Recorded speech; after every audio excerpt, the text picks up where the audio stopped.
I'm all about clean eating, you know. No bromate, no bleached flowers, okay? Bromate is a carcinogen. California, you can't buy it in California. China, you can't buy it. Europe, you can't buy it. They just don't put that nonsense in the flour. New York, you can. All right? So here it's in the flour. I want customers to understand that this stuff is not good for you. There are a lot of places that still use it because, you know, they just still use it. Just, you know, it's a routine. They don't think about it. But we all know that cigarette causes cancer, right? What do? You don't smoke, or you try to quit, right? Same thing. You know this bromate now causes cancer. Just don't use a different flour that don't have it. You're gonna get the same product. Is there a big price difference between the two? The one with the chemicals in is cheaper. But like considerably, or? Well, for pizza guys, they're inherently cheap, so they want everything for free, you know.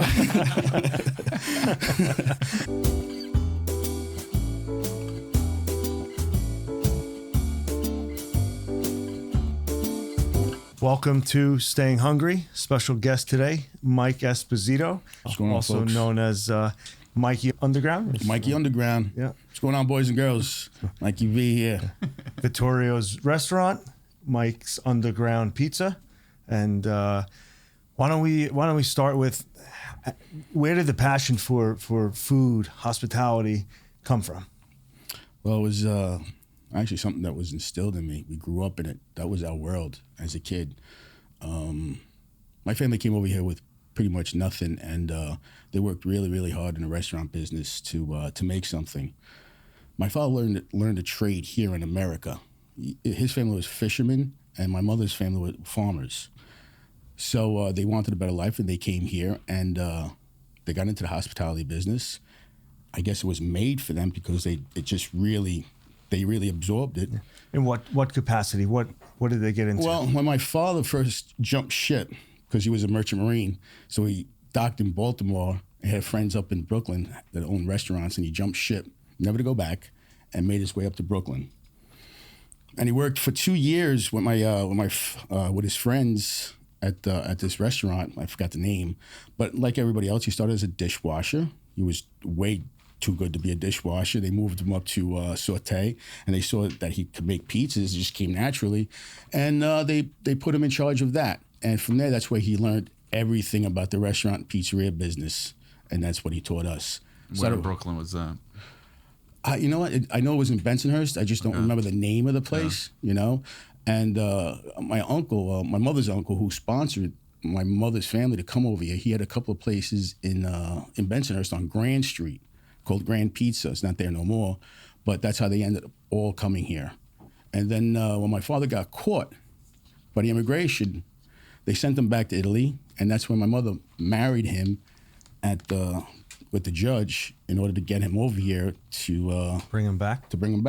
Because my mother's uncle already sponsored the whole family. As soon as they got off the plane on the tarmac, they had Social Securities waiting for them. They just switched directly working at all the restaurants that my family owned, you know? So I have family from New York to California to Florida, Pennsylvania, the Carolinas, and everybody's in the food business. It's crazy. We'll never go hungry. We'll never go hungry, you know? So yeah, that's how it was instilled in us. And I worked at the pizzeria at a young age, and I just loved it, and it just, you know, just stuck with me my whole life. This was in Brooklyn? This was actually locally here in Amityville. Okay. That's where they started the pizzeria in '69. I was born in '71, so when I turned 10, I was already a man, I guess, in their eyes. Go to work. Free labor. Go to work. Free labor. And I just got good at what I did, you know? And, you know, started making pies. The hired help they fired them, you know, because, you know, I paid the extra guy when, you know, you got this kid. So that's how I got addicted to the I just loved it. I just loved everything about it. I just loved making stuff, watching people eat it, and be like, that was delicious. I'm like, thank you. I'm going to try to make it better. But that was my hook. That was my hook, and I just loved it. Even though it's a lot of hours, you miss a lot of things, you know, but, you know, it's got to be in your blood to be in this kind of business, really. And you know, when I was a kid, being thrown into the pizzeria, I always tried to run away. I always try to, you know, I just wanted to play with friends. I just try to run and, you know, do other things. And But no, thank God my father kept me in check and kept me there. And the way the Vittorio's Italian Steakhouse started is because I was in a pizzeria and I just got really, really, I thought I did everything I could with a piece of dough. I thought I did everything I could with a piece of dough, and I just got, and my brain started melting because I just needed a new challenge, and that's how Vittorio's Italian Steakhouse came up. And, where was the pizzeria? Directly across the street. Okay. Directly across the street, 217 Broadway, Amityville. That was it. And right next door to it was the Amityville Movie Theater, which are apartments now. And obviously then you could walk into the pizzeria. But today... Right. Oh, yeah. No, back then it was just a regular pizzeria, walk in, slices, eat, dining room, kitchen. And now with Mike's Underground, it just... I never meant it to be Mike's Underground. It just, that's how it morphed. And that's how I stayed so far. It's... So basically, when I restarted making pizzas, I just got this this burning sensation to get my hands dirty in flour and just do it all over again. And when I did, you have to understand that Mike's Pizza started in 1969 and it shut down about 2010 perhaps, because my old man passed away in 2004. So we tried to make something out of it because he was the man. He was the guy behind, he was the aura. He was Mike. Yeah. So I knew once he passed away, I already had Vittorio's. I knew it wasn't going to be the same, but a lot of my brothers came through and tried to help, but they had other plans also, and I understood that. Sorry about that. Is that me? That's all right. And I understood that, so I sold it to the kid that was working there, and he just couldn't keep up with it, and pretty much they shut the doors. And I couldn't let my father's legacy go down that way. I didn't know how to bring back the pizzeria. I just knew I didn't want to do slices. I just didn't want to do slices, so I didn't know what form it was going to take. I opened up this other restaurant called Vero's that was 2 stores down from Vittorio's. Small plate concept, whatnot, what have you. And it was doing good for a while, and then we had a little bit of a fire, more smoke damage than fire damage. And when we reopened up again about a year later, it just was never the same, and pretty much I lost everything. I couldn't bring it back. Just all the goodwill was gone, and I just pretty much, lost everything. And I didn't understand why. I did everything right. I did everything right. Why would this happen to me? I told my wife, Christy, I was like, you know what, I'll find out tomorrow, next week, next month, next year, no matter what. I need to know why this happened. And like I said, not too long later, I got this strong sensation. I needed to make pizza. I needed to get my hands dirty. I bought all the necessary equipment, some equipment I had, and I just started going to work. I just started making dough. I just started buying bread books. I just started perfecting dough how I liked it and things like that. And then it hit me. I was like, wait a minute. I was like, my father, he purposely set that freaking building on fire because he knew. He's like, listen, Mike, this is going to hurt. It's going to hurt for a little bit, but nah, this is not you. Get back to the roots. This is not you. That's the road. And that's the conclusion I came up with, because as soon as I opened up Mike's Pizza, I mean, it was, kind of, instant success, I guess. I mean, so as it went on, as I opened up, it was just me and my wife. I gave some pies to a couple of friends. They threw it out there. Next thing you know, people wondering where I'm at. So, they're still wondering where you're at. They're still wondering where I'm at. So I finally got my wife and me. I was like, all right, let's just do this. So we opened up. I threw some stuff out there. We're just, standing around. And I got the first text for a pizza. I'm all excited. Oh, yeah. I make the pizza. I'm like, who's going to deliver it? I went on the dining room floor. I pulled the busboy out. Busboy's dressed in white shirts, jacket, tie. He makes the delivery. Next thing you know, she goes online, Facebook, wherever she went, the customer, and she's like, oh my God, Mike's Pizza just delivered a pizza, the guy in a suit. He looked so classy. Oh my God, the suit, it was so nice. So she made such a big thing. I was like, all right, that's it, I'm keeping the suit. And still nobody knows where we're at. Pizza coming out somewhere, and they're getting pizza, and people posting online. They're like, where the hell is this place? People wondering. And one guy chimes in, he's like, hey, Mike's Pizza is like the Fight Club. You don't talk about the Fight Club. It's an underground thing. And I'm like, Mike's Underground. So basically, as I'm going along and with business and stuff, the customers or the fans, they're the ones who are actually giving me ideas and giving me names and stuff. And I'm just taking and running with it. I'm like, it's of its own almost. Right. So it's really cool. So that's how that became, and just and I guess just. And what year did that? I guess. I started 2017. I brought it back 2017. Yeah, is when you kind of did your first pizza. Yeah, September 2017 brought it in, and it was very popular locally, And then I guess during the pandemic, everybody's behind a computer, nobody's going out or anything, and then that just piled on. Accelerated it. That just piled on that more. Like gasoline on the fire. Yeah, you know what it is. I mean, I guess that during that time, people staying home, bored, or just whatever's going on. And then I'm doing my thing, which is not, I was just doing it, but everybody thought it was so cool. It's like, you got to meet him here, you got to meet them there. Nobody knows where the place is, So I pretty much was doing the pandemic protocol before the protocol even took place. I had curbside, I had this, I had that, So that's how that happened, and was just like a wildfire. But again, if you didn't have the product, I don't think, I would be here talking to you guys. I mean, you would have to have the product in order. So, like I said, I studied bread making because I was going to make some bread, and then and this bread was coming out so perfect. And it hit me. I was like, why don't I take the bread recipe and come on like this? And then I came up with something my own, and I thought it was fabulous, fantastic. I was like, what's wrong with it? So that's... You serve the bread in the restaurant? Now I started making my own bread. Right. With the cheesesteaks that I serve, the roast pork sandwiches, the eggplant parmesan. And yes, we do serve it inside the restaurant, my bread. And people love it. People absolutely love it. The reason why I started that, I was like, because I'm all about clean eating, no bromate, no bleach flours, okay? Bromate is a carcinogen. California, you can't buy it in California. China, you can't buy it. Europe, you can't buy it. They just don't put that nonsense in the flour. New York, you can. All right. So here it's in the flour. So I want to eat clean. I got to eat the food. I want customers to understand that this stuff is not good for you. There are a lot of places that still use it because they just still use it. It's a routine. They don't think about it. But we all know that cigarette causes cancer, right? What do? You don't smoke, or you try to quit, right? Same thing. This bromate now causes cancer. Just don't use a different flour that don't have it. You're gonna get the same product. Yeah. Is there a big price difference between the two? The one with the chemicals in is cheaper. Yeah, but considerably, or? Well, for pizza guys, they're inherently cheap, so they want everything for free. So let's say you buy a bag of General Mills flour that is prevalent in this industry. That's in a red bag, and it's bromated and bleached. Let's say that goes for $19 to $20.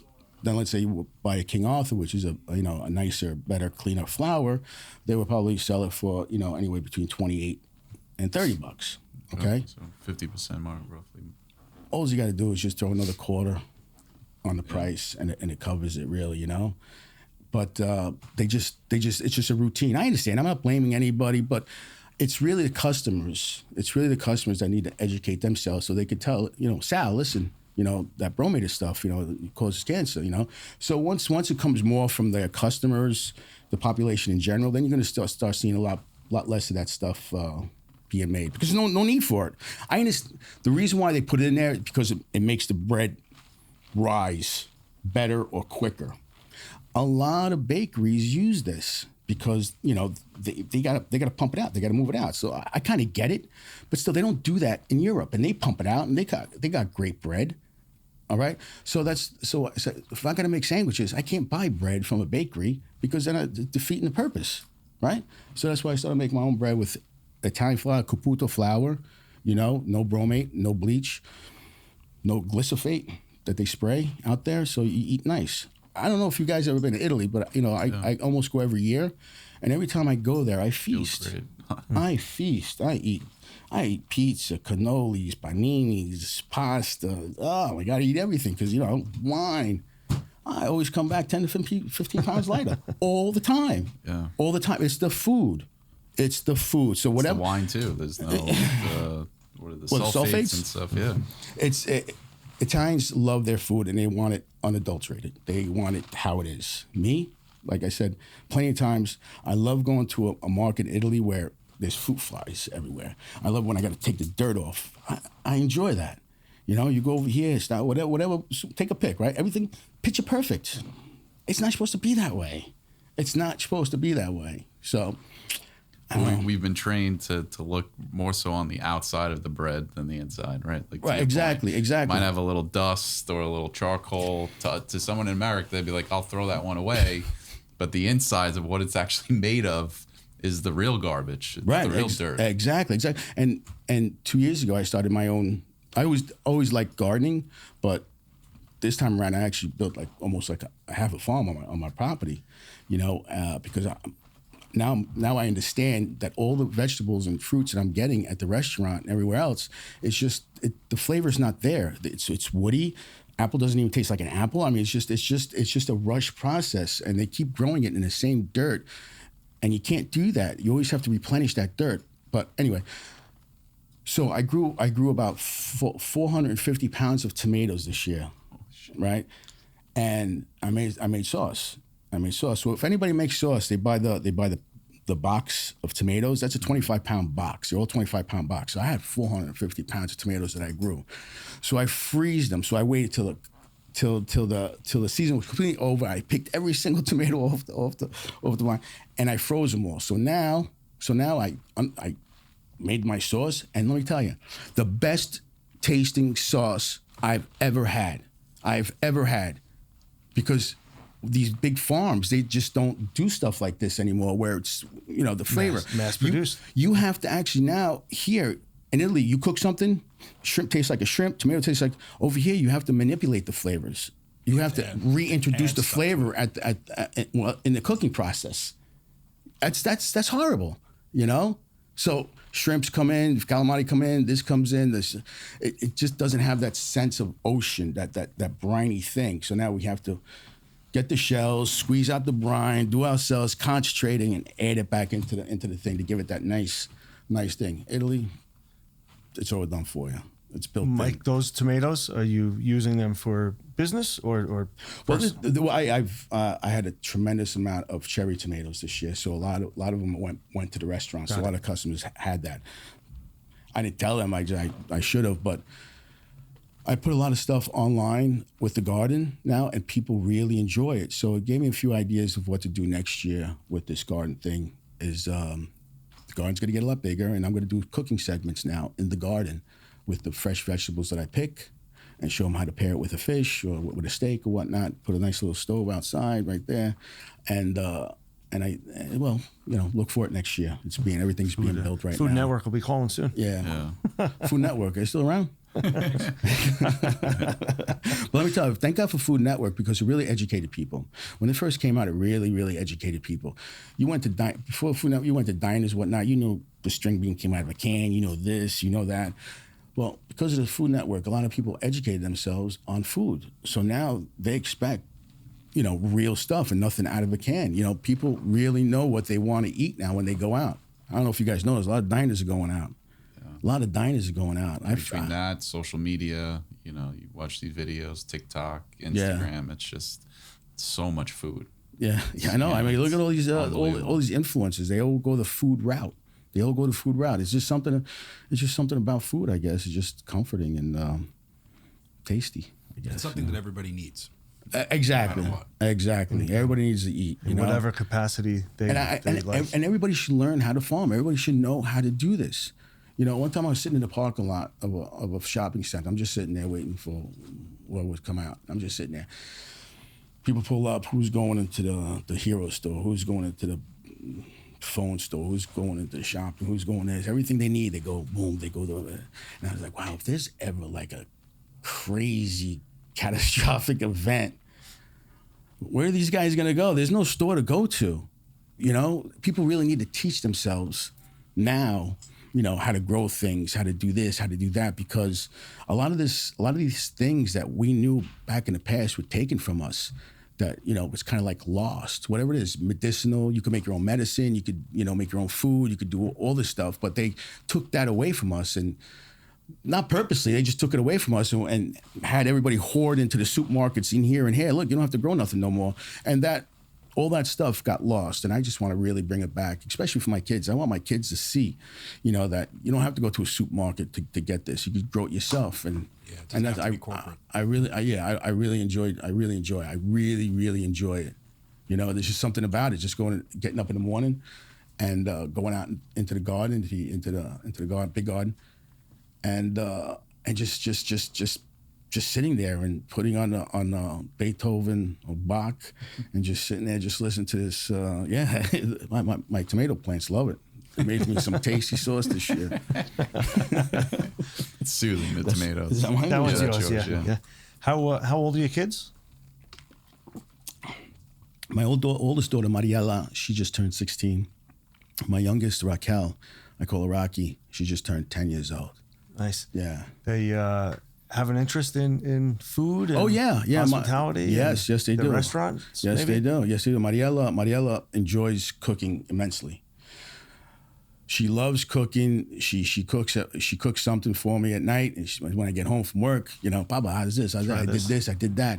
You know, I take her to work. She works at the restaurant. She works very well. She does hostessing in the front on the front, and she's been doing this since she was 14. So now she's 16. She really runs the place. She knows what she's doing, you know. She really enjoys it. She helps me out in the pizzeria. And then I started throwing her into the kitchen. I started throwing her in the kitchen to make salads. And she really, really enjoys it. Nice. I was so proud of her. That night that, you know, on a busy night, she's making these salads and, you know, with the whipped cream, I'm making these canals, you know, shape of the whipped cream, put on the thing, and I showed her how to do it. She was just so enthralled with it, you know, and she was doing it perfect, putting on every dessert, the salads and everything else. I just felt so proud of her. I just like, wow, this is so, I mean, so we're driving home, and that pop singer, pretty popular now. What's her name? Taylor Swift? No, the other one, Sabrina Carpenter. I like her. The Espresso song. I love that song. You know. They come on the radio, and I was like, oh wow, I wish I could go to concerts. Oh, it's concert like this Saturday. Oh, yeah. I was like, yeah. So I went home. I was like, Chris, Sabrina Carpenter's having a concert this Saturday. I was like, she thought you wanted to go? I told her this and that. So we started looking, and the only tickets available, $1,200 seats, $1,400 seats. Crazy. I bought 4 tickets. I don't go to concerts. Yeah. I don't really go to concerts. So I justify. I was like, well, spending this much money is like. You going to 5 concerts? Yeah. I'll make it up in one concert. Yeah, exactly. I'm like, you know. But I felt the need to do it because I was so proud of her. It's like a little gift for her. And when we took them to the city, they didn't know where we were going. They saw it. They just, I mean, the looks in their eyes and everything else. It's just, cool. But it's good to show them like the hard work. Yeah. You get rewarded. Right? Yeah. So many kids now that, you know, the expectation is like, oh, I want the concert tickets. And you go, well, right. What are you going to do? You know, to deserve those concert tickets. Exactly. Just you know, be me. So that's the story with that. And do you want her to go on to higher education or culinary or both? Or, you know, I mean, as long as she wants to, it's totally up to her. I mean, it's totally up to her. Every single person I know that went to school for certain things, they don't even do what they went to school for. You know, I mean, it's just. But I'm not saying, you know. Being exposed to that environment, it's very good for you, I think. You know, you learn a lot. I told Mariela, I was like, if you feel like you need to go to college because you want to learn a particular thing, absolutely. If you don't feel like going because of whatever, then you don't have to go. Don't worry about it. I'm not gonna force you to go. I didn't go. You know, I mean, if you have a certain talent and you're good at it, you could go far. But my daughter Mariela is kind of like me, so I kind of understand her. You know, so I know which way she's gonna go. So I try to push her in certain directions because she's kind of like, you know, mini me. Yeah. You know, and yeah, no, she really enjoys it. I told them, I was like, listen, you know, I mean, I don't know how it's gonna be in the future, but there's a lot of AI stuff going on, and a lot of people are going to be out of work because of AI. I was like, but people still got to eat, and I think you still need humans to cook. I think, unless they know something I don't know. I was like, so it's gonna be a machine. I wish I had a couple of robots in the kitchen myself right now. But I was like, so it's one of those things where you could work, but I try to set them up too. I know the girls are gonna have husbands, things like that, but.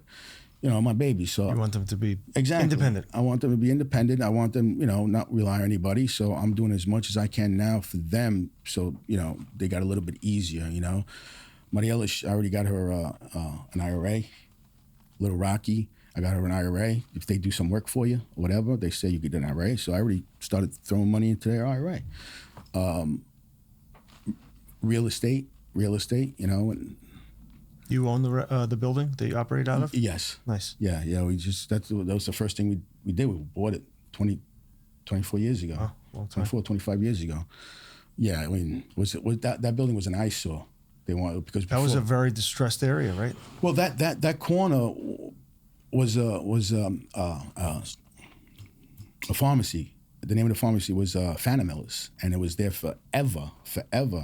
By the time we picked up the building, it was already shut down for about 10 years already. So the woman who owned it, she just wanted like a ridiculous number. Like she wanted a number from today, back then.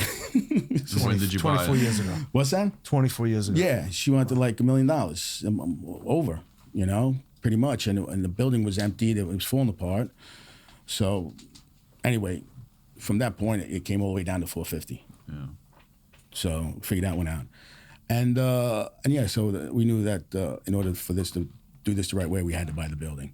So yeah, so we've been in the building now for about 25 years. Nice. And I know real estate, is will hold its value. So that's why I try to buy real estate. Again, whatever I do for myself, I'm not really doing it for myself. That's it. I'm doing it for them. I don't need anything. I don't want nothing. I'm just. Like I said, I'm just happy that people eat my food and they smile. That was making me happy. It's nice to have the real estate because any improvements, capital improvements that you make on the restaurant itself, it's yours, right? Right, You're exactly. not doing it for some other landlord. Exactly. For what things cost now, it's almost impossible not to own the real estate and put $1 million, $2 million. Like we had the guys on from Tap Room, and they're like, the build outs now for these new bars is. It's insane. No, it is. It's ridiculous. To do it for someone else's building that you don't even own. Yeah. It could, No, I know. I know the difference. Yeah. But sometimes you just have no choice. Yeah. Right? Sometimes you have no choice. So yeah, so I really enjoy the hospitality business. Mike, we met through Pizza Strong, which was the large give back across Long Island, and I know you worked closely with Anthony and Alyssa and Jim, but I don't know, maybe talk a little bit about community and giving back. I would imagine, many hit you up. You're obviously a very social person. The community, is very important. The community is what made you, is what made, is what supports you.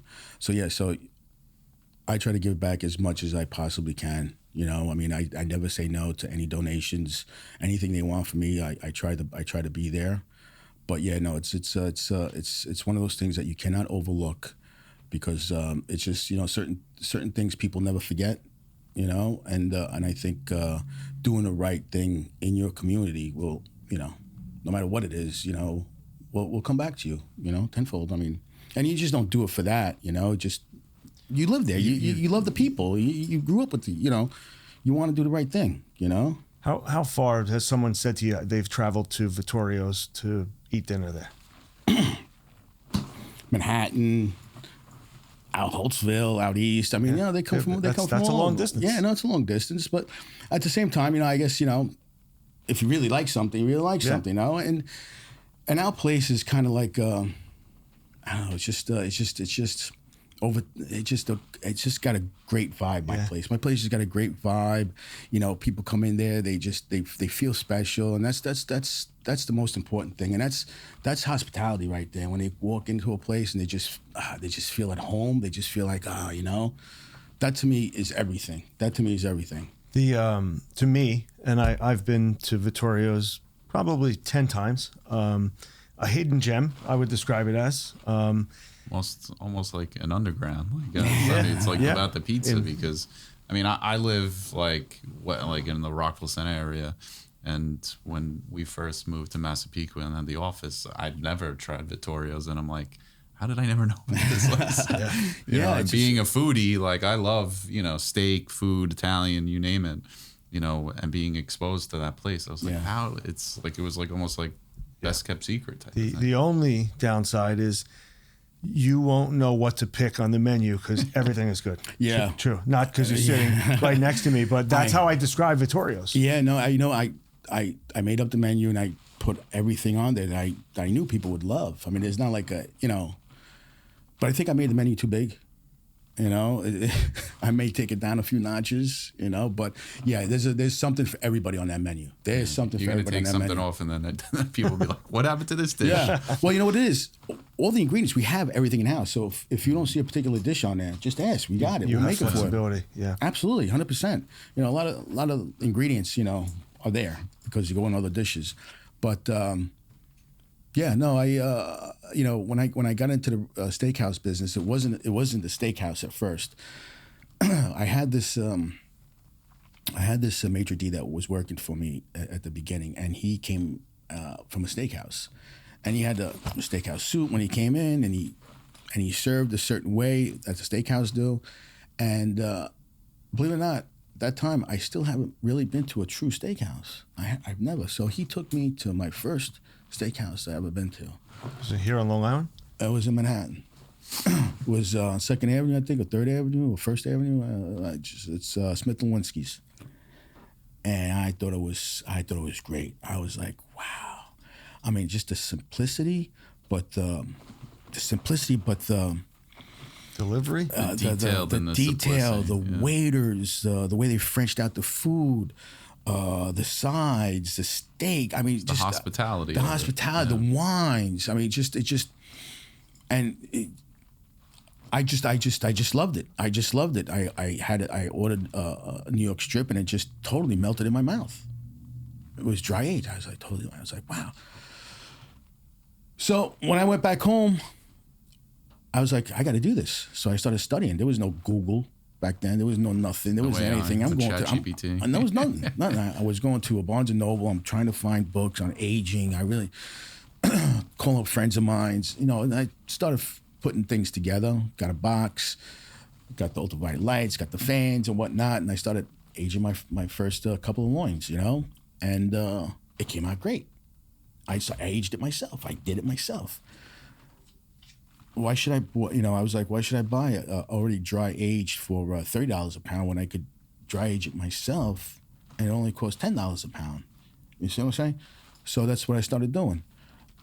A lot of these big places, which is fine, they pre-buy, you know, their dry aged meats, which makes a lot of sense because if you had to dry age yourself, you would have to buy hundreds and hundreds of pounds of it, put them in the refrigerator and let it age, right? But now you can't use it for a month. So you got like $50,000 just sitting there as opposed to just buying it as you need it, you know, which makes a lot more sense. You lose the uniqueness of, because all that steak is going to taste the same, so, give or take. So then when I was absolutely ready, I picked a night at the restaurant and I called it the Steakhouse at Vittorio's every Wednesday. I didn't call it steak night. I didn't call it any of that. So I called it the Steakhouse at Vittorio's. And what was the difference between what I was doing now? I had a few steaks on the menu, but it wasn't dry aged. It wasn't anything like that. So all the traditional sides, all the dry aged meats from Porterhouse for two to the ribeye to the strip to everything else. And I just put a huge emphasis on that. So when you came in that night, on Wednesday night, we had a tray of meats. We had the plastic film on it. We bring the tray of meats to the table so you could pick your own meat. You know, I think Morton's did that, and I got that. I emulated from Morton's. I stopped doing that, but that's how I started in the beginning. And over the course of 6 months, Wednesday night turned into another Saturday because of the steaks. Wow. People coming in there for the steaks. It just took off. So I went outside and I erased the sign. It's an Italian restaurant, and I just put Vittorio's Italian Steakhouse. And and that was it. That's how that started. And I've been dry aging my own steaks ever since. You know, prime, 30-day, dry aged. I did actually dry age one into the 90-day mark. It got a little funky. But it tasted, it wasn't bad. I mean, somebody has to be like, you know, would have to like a lot of butterscotch. Intense flavor, right? Very intense. Wow. But let me tell you, take a loin like this, it's like this. After 90 days, that loin is like this. And that's why dry aged meats at a restaurant is so expensive. Yeah. Shrinks. All that shrinkage, fat. You know. But that's when it shrinks. That's where that's where all the flavor is, right there. You know. So that's it. Do I know you from somewhere else? I mean, you look so freaking familiar, man. I don't know. I don't think so. No. You know this podcast, Staying Hungry? Yeah, but we play football together or something. Yeah. You mentioned siblings and condolences. I know you lost your brother this summer. I know when we were texting, and was he a part of Vittorio's Mike's Underground? And were your other siblings as well? Me and my brother Johnny, my older brother Johnny, we worked together our whole lives at the original Mike's Pizza. At the original Mike's Pizza, we grew up there from 12 years old. I was 12, he was 13, all the way up until 30s, till I opened up Vittorio's. Johnny didn't open up Vittorio's with me. That was a thing that I did. He stayed back at the pizzeria with my old man, with my father. So they were running the pizzeria while I opened up Vittorio's. But my brother Johnny, let me tell you, fantastic cook. People in Amityville still talk about all his foods, still to this day, and. Eggplant parm was his thing. Eggplant parmesan was his thing. Chili was his thing. I saw the video. Yeah, eggplant parm. He loved eggplant parm. So I did it his way. I did it his way, and people were loving it. When I put that video out, I mean, I ran out of bread. I had to stop selling it. But so you do that sandwich just out of the underground, or do you also do it like maybe as something special like at the restaurant? Yeah, no, we do it exclusively at the underground. But usually how I do it is I'll do it here first, and as it goes and it catches, and we have it all the time, then I'll pass it over to the next store. But Johnny's cooking chili. I mean, everything, and he should really still be here with us. But my brother Johnny, he was passionately stubborn with a lot of different things, and. Not only did he cook really good food, but he really enjoyed eating good food. And, diabetes is a bad thing, So, what's up, John Oots? Thinking about you, buddy. So I named my farm after Johnny. Johnny's farm. Nice. Does he have the kids? He has one daughter, Alexis, beautiful girl. And that was his pride and joy. Is she older than your children? Yeah, she's about 22, 23 years old. And... we're in contact. She's right here in Seaford. Oh, nice. She's right here in Seaford. Yeah, she comes by once in a while. Yeah, we can't break that bond, I mean, Good. that's Good. And she looks just like my brother too. So when I see her, I'm like, yeah. Sometimes hard, right? It's nice that you guys still have a connection. Yeah, thank God. And then I saw on social media, Sebastian Maniscalco came to see you. Is he a friend of yours? Sebastian came in. What happened was I was at that time I was using. An influencer that was taking care of my pages, Sal, his handle is the Grub Father. Yep. Grub Father, really nice guy, really, really good guy. And he comes to me, he's like, hey, listen, Mike, I'm doing something with Maniscalco, and want you to be involved. He want to come over here and, do whatever. And I was like, wow, okay. I was like, what day? Sunday. I was like, Sunday. I was like, it's brunch. I got a full dining room. So I called up all my customers to tell them that, sorry, I was like, something came up. And I called up had him call all the customers. So Maniscalco had the whole dining room to himself. And he invited, a lot of his fans and stuff. But it was fantastic meeting him, man. I mean, he came in. He was very impressed with the pizza, with the whole operation. He told a bunch of jokes. Everybody loved him. He was just so personable. At times I couldn't believe that he was standing right here in the underground. I'm like, what the hell is this guy doing here? You obviously relate to him being Italian. Yeah, I mean everything. We were going back and forth, we're jiving, Then finally he came out in the dining room to talk to his fans. I came down with him, but he was right there. He pictures, talking. Everybody loved him. And so it cost me about $15,000 to have him come in here because I had to call the reservations, tell them we couldn't do it. But if I had to do it again, I would do it again because it was just such a pleasure of a man. It's a good experience. Yeah, it was a great experience. And hopefully next time he's on Long Island, he gets in the mood for steak and come down. Try the dry aged. Sebastian, calling you out. Sebastian, good guy. Mike, what do you do to? You said Italy when we were talking earlier. You try to go every year. There's family there, or are you trying to just see other sites, or no? What's that like? My mother's actually there right now. That's her Florida. She goes. That's where she goes. And where do they go? Where in Italy? Naples, an area called Monte di Procida. That's the area that we're from. There's a lot of people on Long Island that are from Monte di Procida, and I just want to give a shout out to the people from Monte di Procida. What's up, my paisans? It's a beautiful area. It's a waterfront area. That's why my father was a fisherman there. But yeah, all my cousins, my mother, my aunt, my uncles, everybody's there. Everybody's there. That's just. So my father bought a house there, and he wanted to keep that house where everybody could go there and keep the culture and keep all that going, and that's what I want for my kids also, because there is certain things that just a certain way of thinking, and it's not all about and I want my kids to be that way also. So so we try to get there every year, stay there for like a month or so. I love it there. You close the restaurant down? No. I do close down for only for Sebastian. Yeah, sorry. Yeah, I do close down the. I do close down the restaurant and the pizzeria for about a week and a half. Okay. In August, so everybody could go away, kind of recharge the batteries, and it gives me a chance to paint, do some maintenance in the. Leo in the can practice the accent. Yeah. Leo will go practice his accent. Get his accent. Yeah. It's funny. What any other expansion in the horizon? Yes, actually, something you could talk about. Actually, yeah. I mean, we're ready to expand Vittorio's. We're still in the architect phase, and that's meaning another location. No, just expand. Bumping out. Yeah, going out next door, because I always had another storefront next to it. It's a storage space now, and. It's your space. It's our space. It's part of the building. Actually, used to be a bagel shop.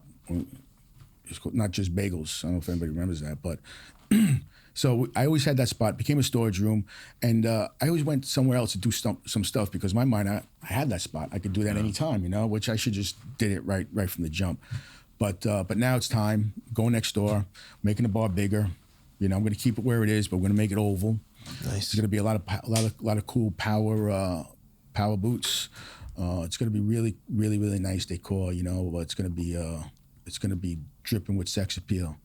It's going to be black. It's going to be red. It's going to be gold. It's going to be brass. It's going to be those solid steakhouse Frank Sinatra kind of vibe. That's cool. It's going to be really, really nice. How many more seats are you going to get out? Well, next door. That's a good question. Next door is about the same size as Vittorio, really? So you'd be probably doubling it. I'm moving the whole kitchen over into where the pizzeria is now, because it's just a bigger spot. And I took over. Used to be a dollar store on the other side, so I took over half of the dollar store, 3,600 square feet, and I'm probably going to put an event space there. Or something more catering capability. Yes, some sort of event space.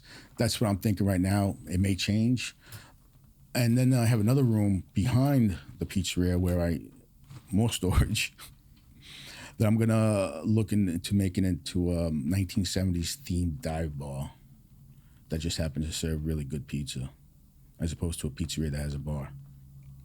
Nice. Next year, it's all working right now, so it could be. One of them's got to come before the other.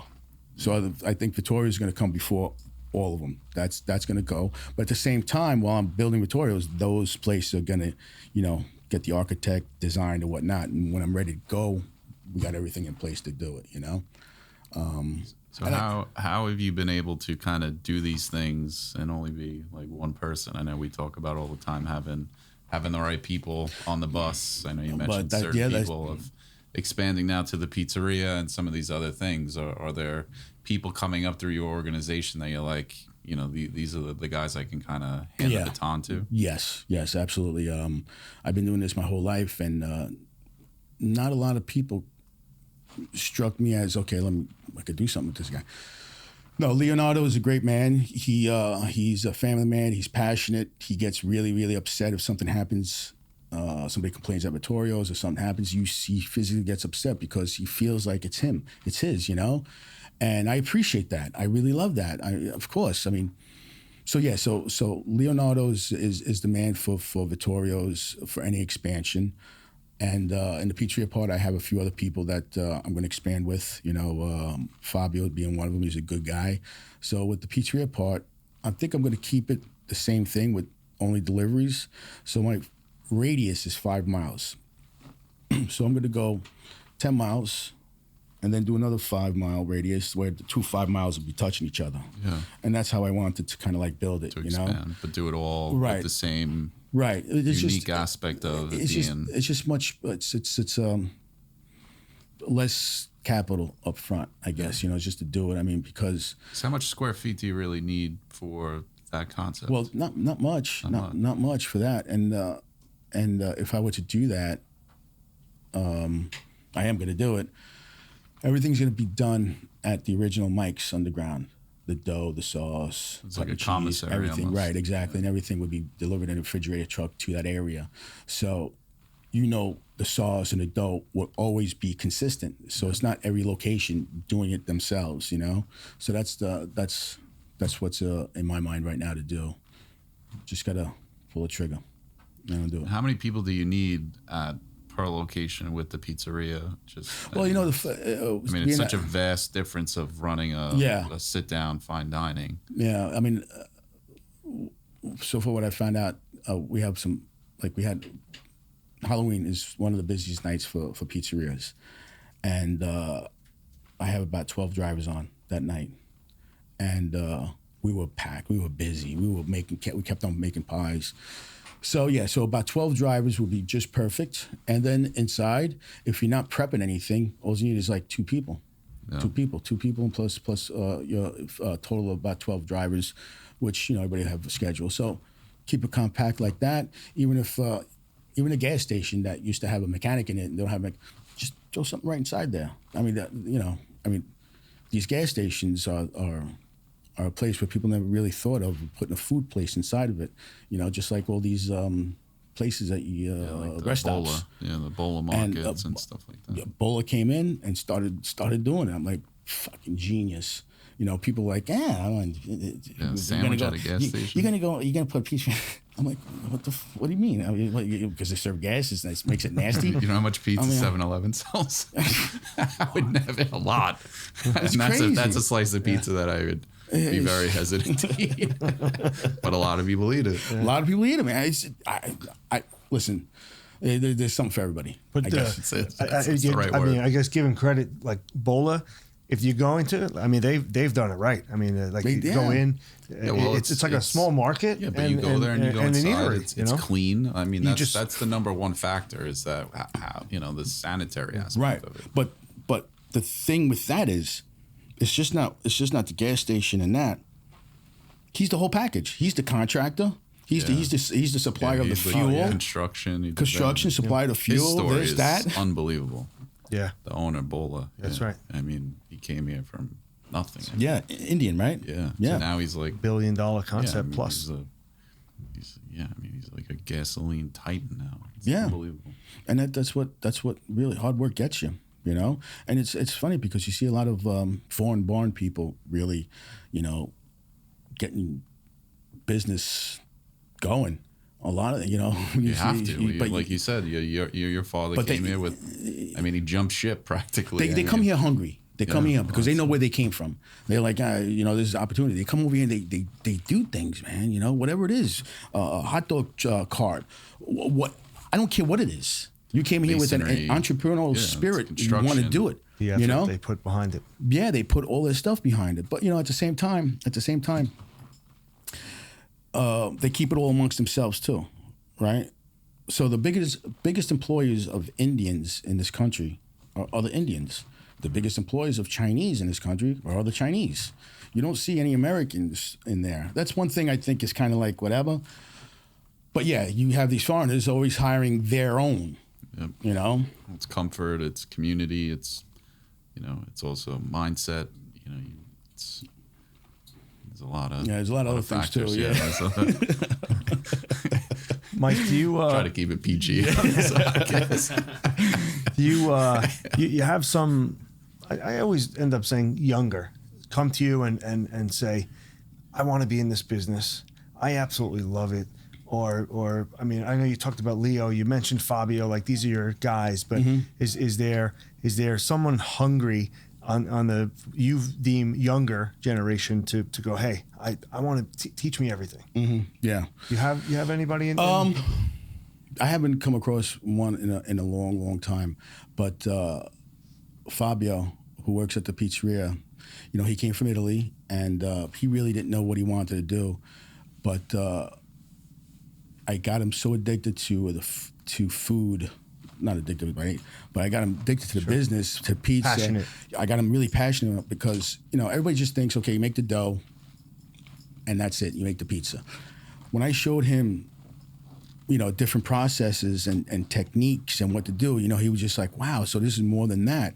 He's been doing such a great job making my dough. He's actually, you know, been, you know, really on it. But he's been like, yes, Mike, did you know they've been teaching me things? I'm like, that's freaking great. Okay, let's keep doing like that. And he's fantastic. A lot of kids these days, you know, I don't know, it's just something different. Yeah, 15 years old, back then, we were like men. We were dying to work, right? Yeah, we were dying to work. You know, we had to go. But now it's just like, a lot of them, you know, it's our fault. They don't even care about money. It's not even about it's not even about money. You can throw them money, as much money as you want. And it's just drive. Yeah, if you don't have that drive, you know. But there's a lot of schools, a lot of culinary schools on Long Island that shut down because the enrollment, you know, just plummeted because these kids who wanted to be chefs found out that, holy shit, it's not like I got to work Gordon in a hot Ramsay, kitchen you know, 6 days a week, right? 6 days a week. Nights, weekends, holidays, this and that for $15, $16, $17 an hour. Fuck that. So that's it. They all go. But these kids, you imagine if you made $16 an hour when you were 15? Right? Exactly. You feel rich. Exactly. But they don't understand. They don't. No, that's for now. This is for now. You have to get better. As you get better, you're gonna make more. That's just how it is. Well, it's instant gratification now. That's the other thing. It's between social media, the videos you see, you know, like the chefs that you see on. You think that it's overnight success. Yeah. You know, whether it's Gordon Ramsay or Bobby Flay or these guys. Like these guys were working. You know, like you said, they have street cred. 6 days a week. Yeah. You know, 120 hours. Everybody sees me now. Sees me where I'm at. Sees me. They don't know. Nobody knows. Nobody knows where at 10 years old. Where I came from, what I went through to get here, and you know when you know this, it humbles you. It humbles you. You know how to treat people, a lot nicer, a lot better because you went through a lot of shit to get to where you are, and you want to help people. I have this thing in me where I see people struggling. I really want to help them because I know the feeling. And I really want to help them. And I've helped a lot of people along the way, and these kids is just a different breed. It's just a different breed. And like you said, it's the parents. Yeah. It's the parents who drag out their what do you call it? They want them to be 15, 16 years old for the rest of their lives. Yeah. Okay, and they don't want them to grow up because it's their friend. So you're doing a big disservice to your kids, not, you know.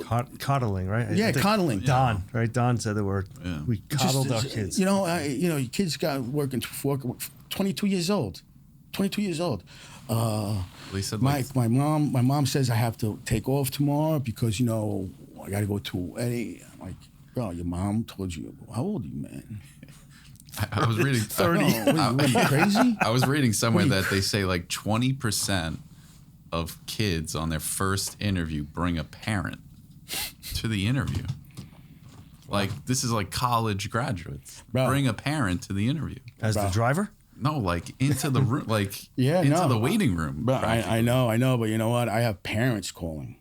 I have parents calling. Can you give my son a job? Can you give my good girl? I had this one. This is in the beginning of Vittorio's, and I've known this family forever. And they had a son. Mike, you think you know this and that? But I'm like, absolutely, yeah. We'll put him to work. We'll make a busboy or whatever. Bar back. Kid comes to work. You know, whatever. Been there for about a month now. So before dinner service, everything has to be, you know, ready to go. So the tables have to be ready, the bathrooms have to be ready, you know, whatever. All right, listen, go to the bathroom, make sure it's enough toilet paper, enough, just make sure everything's there. Just keep it tidy. You know, I got a call the next day from the mom. It's like, hey, Mike, hey, what's going on? It's like, yeah, listen, my son doesn't do bathrooms. I don't want, he doesn't do clean bathrooms, man. I don't. I'm like, what did your son tell you? It's like, no, you go in the bathroom and make sure there's toilet paper, this and that. I didn't make him get on his knees with a toothbrush and scrub the freaking thing. Crap. What are you, crazy?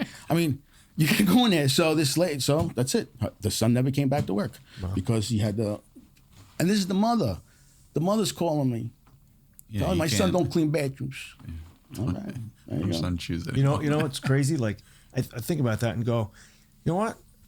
I'd be proud of, like, if my family came to the restaurant and go, you know what? This is a great place to eat because everything's clean and I can attest to it. Like, right. You know, like Paul said it from the pizzeria. The same Paul's thing. From the pizzeria. He's a nut case about the bathrooms. Right. Yeah. And he's not wrong. As he should be. Yeah. Because people will make some judgment based on 100%. Clean bathroom. Hey, if the bathroom's clean, yeah, but it's all relevant. I guess it's my the food same thing like clean. we were saying with Bola Market. If you went into the gas station, it was dirty inside, you're gonna be like, I'm not gonna order a sandwich from here. Yeah. The nicer, the better presented, you know, the establishment, you're more likely like, all right, I'll grab a sandwich. It looks clean. Yeah. So that's 100%. I mean, I'm even if you go through my kitchen in the basement, everything is organized, clean. It has to be. Proud of it. Yeah, I'm proud of it. Yeah. You know, if you go, I mean, one time going to this one place where I actually knew the owner. Not good, but I was in there. And, I was like, yeah, can I take a look in the kitchen? He's like, oh, you know how it is. They're prepping in there. Things all over the place. Not right now. This and that. Blah, blah, blah. I never went in the kitchen ever. You never take me in the kitchen because and now finally, I'm not gonna tell you the place. And finally, after he closed down, I went into the kitchen. I'm like, no wonder why I never want to take me to the kitchen here. Yeah, well, I tell the story before I was in payroll. I used to do a lot of like POS stuff, like the point of sales. So I remember just going back 15 years. Guy calls me up. He's like, oh, like my kitchen printers aren't working. And I'm like, what's wrong with them? He's like, I don't know. It's like you press feed, it like feeds a little and nothing happens. So I'm like, all right, I'll swing by later. So I go by, I open up, you know, I press the open, you take the paper out, and I start to like mess with the gears, like 5 cockroaches come crawling out of the kitchen printer, because they don't clean anything. So that's horrible. That's horrible. Yeah, those like, cockroaches. It's working now. Those cockroaches. Let me tell you. I mean, it's you keep your place clean, you'll keep them in check. All right. I mean, every restaurant should have pest control because that's what it is. It's pest control. But those cockroaches just doesn't, they just don't walk in off the streets. Yeah. They get brought in. So you have these distributors that, in the boxes and stuff, you get a delivery and it's in there. Yeah. So now you have to clean. But, but if you have a really cool roach condominium where they could just, they're going to stay. Free food. They're going to stay, Rent free, right? Rent free. It's just delicious over here. Come back here. Welfare state for cockroaches. Look what I found underneath this oven. It's delicious. Some crumbs in the printer. Oh my God. Nice I see some horror stories. And yeah, we definitely do need the health department, because there are some slobs out there. You know, we definitely do need them, but at the same time, a lot of stuff with the health department is kind of redundant. You know, like during the whole pandemic, right? They closed up shop. They were nowhere to be found. Suffolk County Health Department were nowhere to be found. Shut down. The whole pandemic, they didn't come around. So we just did everything ourselves, what we thought we needed to do, and we did a great job. We did a fantastic job. Figure it out. So 2 years later, whatever, I guess when everything settled down, they came back in. They come back in, they're like, all right, you got a watermark on the ceiling, that's, you get that, you got this over there. I'm like, we just went through a whole fucking pandemic. You were sitting home in your basement with a mask on. You were sitting serving, and now you come over and tell me about a stain over there and this over there. I'm like, look, you're gonna give out summonses for people who don't wear hats or nets in the kitchen. I'm like, you got long blonde hair and you going anyway. That's another podcast. Episode, but whatever, you know? That's like fucking bitching podcast or something. But yeah, you don't have any of that in your industry, right? People come in to check you guys out, no? Well, we're banks and bank guidelines, audited. Bank guidelines. Audit. We go through an audit, every year, and they do. It's pretty rigorous, and you know what? We're proud to do it because keeping our business on the up and up. If we didn't, essentially people wouldn't want to hire us. Yeah, no, 100%. Some of our industry competitors, I guess, equal as far as regional players. We're talk to them, and I think it's maybe not every single bank, but our bank is like gold standard, top tier as far as what they require. And I'm like, you know what? Sometimes you're like, but you know what? They're protecting our clients. They're protecting our business, and we're proud to do the work because then we're not cutting corners, so we don't mind. It's like what you said. Yeah. If you keep everything clean, then come on in. Gives you peace of mind when you're trying to hide stuff. If you're trying to hide stuff, you don't want them to come in. Yeah. Because then they'll find something. How hard is it to open up a bank? We should open up a bank. Let's open up a bank. That's another podcast there. Mike, please. How was I know between the restaurant and then obviously the pizzeria, technology, and especially coming out of, like you said, out of the pandemic, how has technology really kind of streamlined your business on both sides, the pizzeria and restaurant? Well, the POS system has definitely, organized a lot of things, I remember back in the day when you just write everything on dupes. You had a dupe for the bar, dupe for this, dupe for that, and then you had to reconcile at the end of the night. So yeah, you saved a tremendous amount of time at night, and during service because of that. So that technology right there is great. What I don't like is now everything's now if you want to use a system, before you used to buy a cash register, you bought it's yours. Yeah. Right? Now you buy something and it's never yours. You still have to pay a monthly fee. You got to do this. You got to do that. Oh, every time you make a sale, we're going to take 2%. It's not that right there. Partners, right? That right there just does. On a business margins are thin to begin with. They just have their hands out. Yeah, man. So anyway, but you know what? Again, another friend of mine owns a restaurant, and they accept nothing but cash. That's all they do, just cash.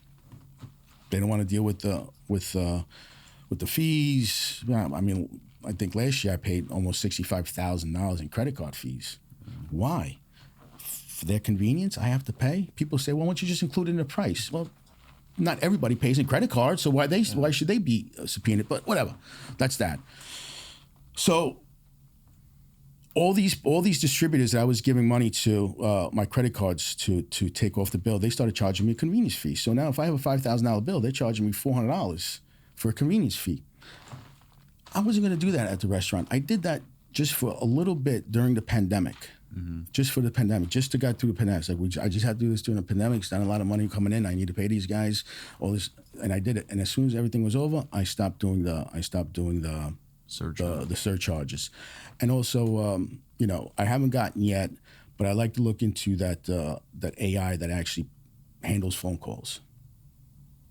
I want to get that. I know a friend of mine has that. I've seen a lot of demonstrations, and it's remarkable what these AIs can do. They'll answer everything. Yeah, you know? They know how to respond. Right. They know how to create the answers. Right, exactly. So that's a little, for us, challenging, because on a busy night we do have 2 hosts, but the phone rings a little bit That could too be just long. handled. Right, just from an handle outside it. service. Right, exactly.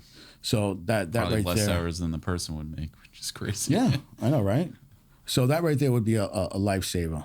Maybe even, if they have a couple of robot chefs, they're making going the to talk pizza. back, that's nice too.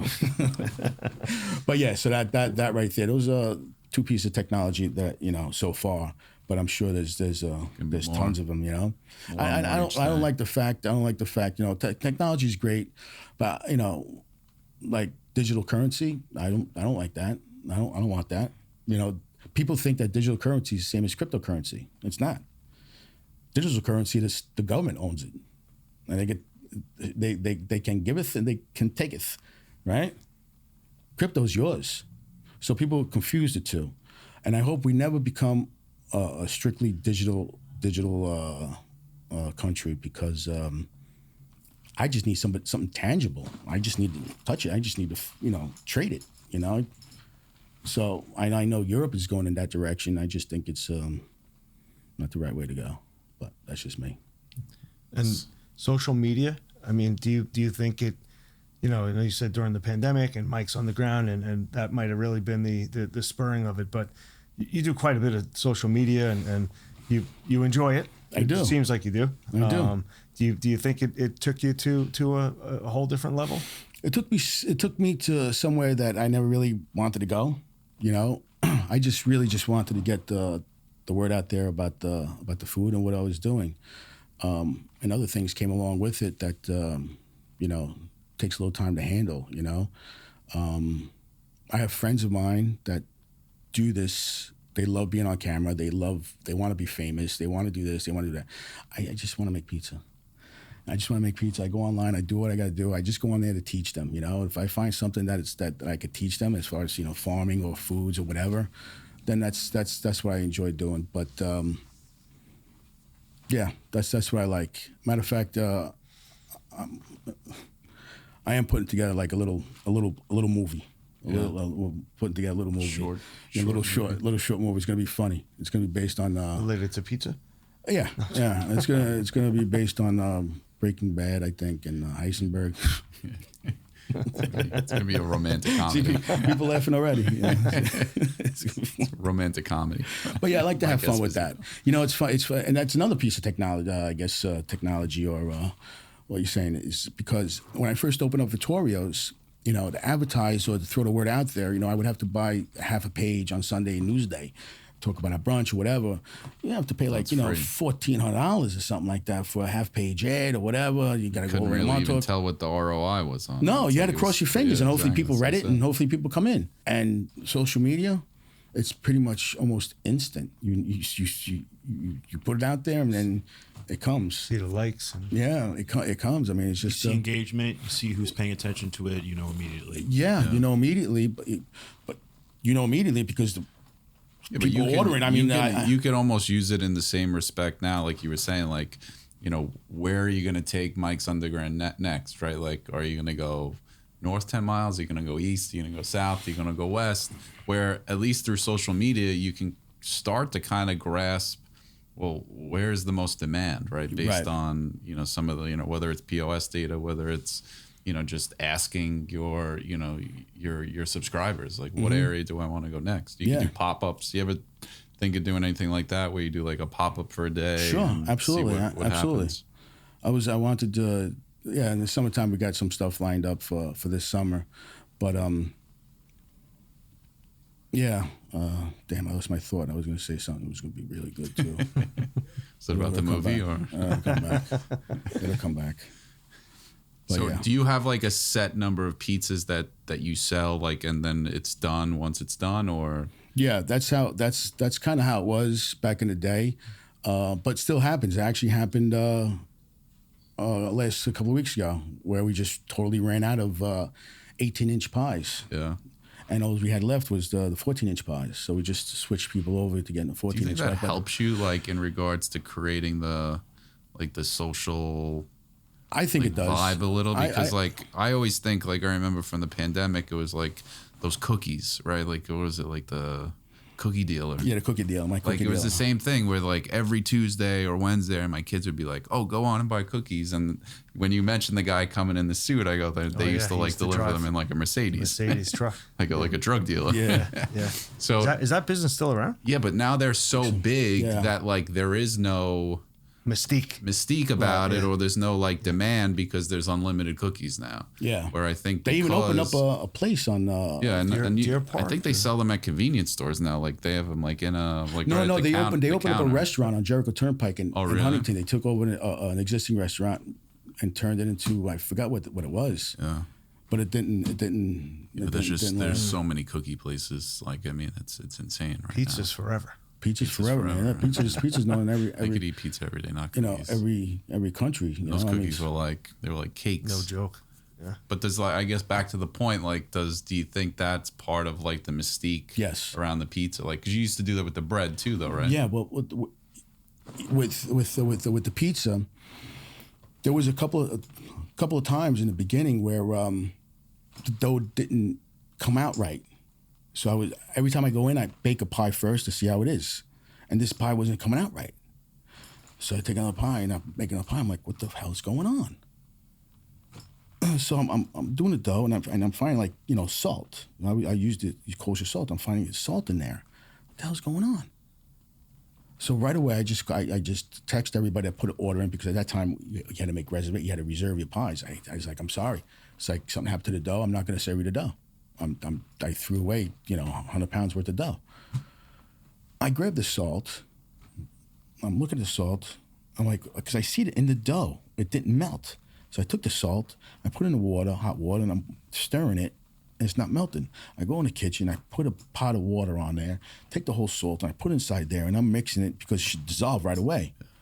Do you know it didn't? Do you know how much of the salt didn't dissolve? I don't know what that was. It wasn't salt. I have no idea. See, this is what I mean by clean eating. They're putting stuff in there that filler. I don't know what it is, and salt it's plentiful. Yeah. Why would you have to do something to the salt? So that's it. I don't even say the company. I don't even get that company no more. Whatever. I just went strictly all sea salt. That's it. Strictly sea salt. That's it. Strictly sea salt. Not even kosher. Nothing. Strictly sea salt. And it's been great, and that's what happens. And I called up the customers, and it happened one other time when my refrigerator broke down in the middle of the night. You go in and the dough is like all overproofed, and I can't serve it. So yeah, but there's people who are like, that's all right, whatever, because they do it for the money. If you know me, money's not important to me. It's not. It's just a byproduct of what I do. It's just that's all it is. But other than that, I don't really care for it. I really don't. Whatever does that, what is it? Anthony from Una Pizza, right, in the city. He has so much dough, and when he sells out, he sells out. Done. That's it. Yeah, that's it. It creates a demand, like almost like well, we better get there. Yeah, we gotta get there before we run out of dough. But yeah, it's one of those things, and it serves its purpose. But I always did it because I didn't want to overdo it. I hate throwing out food. Yeah. And the thing I remembered from before is that we're talking.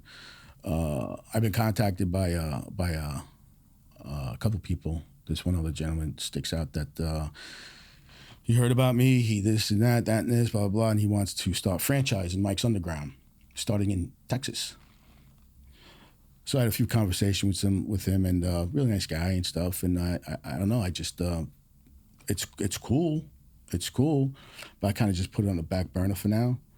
I didn't think it was like a right thing to do right now, because I know once you go franchise, things starts getting watered down a little bit, and you're not really. You said, like, it's hard enough to replicate your recipe going 10 miles, right, never mind. Right, exactly. 2,000. Exactly. Right, the water, how's dry, like you have to, it's like people. The bagels. Like I met with the guys from Bagel Boss here, and they've expanded to, Florida and stuff like that. And he goes, that's a big thing, like the refrigeration trucks, they're made here, then frozen, and how they move across the country. There's a lot of logistics behind it. So he makes his bagels down in Florida? No, they make them here. They make them here, okay. And I think they freeze them, right, and then send them to Florida because technically, the yeast and the rye is all here in New York with New York water, and then they just freeze it there, and then they bake them in Florida. In Florida, yeah. You know, there's nothing wrong with freezing dough. Actually, you know, it's just it gives them it gives the dough a longer time to ferment. So there's nothing wrong with freezing dough. You know, and actually, pizza or bagel will come out. They say that better. even like if you buy good bread from the bakery, you know, it's not like Wonder Bread that you can keep for like 3 weeks. Yeah. If you can't use it, you should freeze it. Yeah, right? absolutely. Otherwise, it'll just go bad. Yeah, you're better off freezing it than putting it in the refrigerator. Absolutely, 100%. So, Mike, what do you want your legacy to be? My legacy? I don't know. Just is that a good question? Yeah, it's a very good question. It's too good. Listen, you stumped me. I've been in Amityville my whole life. 54 years I've been in Amityville now. You know, I've just my whole life. You know, in that area, everybody kind of knows me and whatnot. And my father's legacy, he left. You know, the legacy he left behind was, you know, everybody still remembers Mike's Pizza long after he's gone. Everybody. So that's what he left behind. Everybody loved my father. He was just one of those guys. And you know what he taught us kids, me. You know. You're living the legacy, right? I'm living his legacy, and that's you know, I want my kids to you know, know. I want people to tell my kids that your papa was a great guy. You know, just I'm not looking for anything big. Whatever, you know, just feed the people. Just feed the people. You know, stay humble. Don't forget where you come from. Treat everybody with respect. Love everybody. You know, we're in a business where we nourish people. We nourish people. We give them sustenance. We give them, you know, things to survive, and that's what you should do. And there's one quick story that I was going down to Florida. I flew down to Florida to go to a restaurant equipment convention, and you know, plane lands, and you know how the captain comes out, like, hey, have a nice day, and I'm walking out, and there's this girl, blonde hair, in the captain's uniform, and she's like, take care, have a nice night, thank you for flying with us. And I'm just like, I looked at her. Actually, her name's so I can't remember her name, I'm sorry. But her parents come in the restaurant all the time, beautiful people. And I looked at her, I'm like, you from Amityville? She's like, hi, Mike. And I was like, oh my God. I was like, you just flew this plane? She's like, yeah. I almost cried. This girl always came to the pizzeria by herself, on her bike, little girl, always eating a pizza, shy, try to talk to her, she's eating a pizza, always coming down once a day, get a pizza. And she flew this fucking plane. This girl, bicycle. And that was her image in my mind for forever till I saw her. And here I am. She flew me down to fucking Florida in this big ass plane, this little girl. And part of me was in her with my food, my pizza. I nourished her. Yeah, I gave her nutrients, vitamins to make her smart enough to fly the freaking plane. You know, it just did something to me. It just, I started, you know, tearing. You know, it's just something special. Yeah. But yeah, so that's me. That's where I'm awesome. Awesome story. Food's even better. Mike's on the Ground Pizza. Vittorio's Italian Steakhouse. Check him out. It's a great guy. Thank you guys. It was a pleasure. You won't be disappointed. So thank you for having me here, and hopefully your equipment stays intact. You know, but thank you so much. It was a pleasure, and I hope to see you guys soon. Thank you for coming. Thank you for having me.